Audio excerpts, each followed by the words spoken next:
Pemprov Sulsel gelontorkan 224 miliar rupiah. PJ Gubernur minta KPU dan Bawaslu sukseskan pemilu 2024. Dana pemilu 2024 sebesar 40% sudah disediakan Pemprov Sulsel. Total anggaran sebesar 680 miliar rupiah untuk pemilihan kepala daerah, pilkada, pemilihan legislatif, pileg, dan pemilihan gubernur, pilgub. Di tahun 2023, Pemprov Sulsel harus menyiapkan 40% dari total yang dimaksud.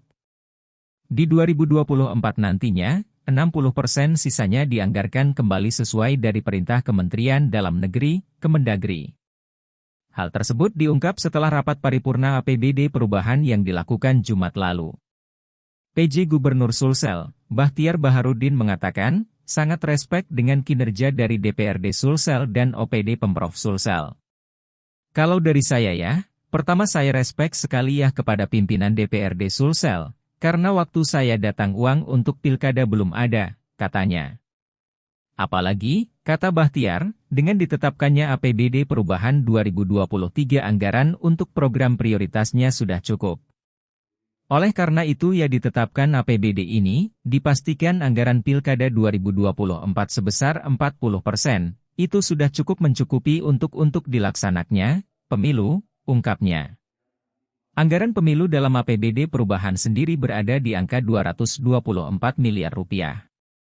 Kita provinsi harus memberi contoh yang baik, dan mudah-mudahan minggu depan kita sudah tanda tangan naskah perjanjian hibah daerah, NPHD-nya, sebut pria kelahiran Bone ini. Oleh karena itu, lanjut Bahtiar, saat ini penyelenggara pemilu seperti KPU dan Bawaslu memiliki kepastian untuk melakukan tugasnya. Bahwa untuk menyelenggarakan pemilu uangnya ada. Bagaimana kita mau pilkada kalau tidak ada uangnya, jelasnya. Lanjut Bahtiar, pergerakan cepat melakukan penganggaran pemilu harus dilakukan oleh beberapa kabupaten kota yang ada di Sulsel.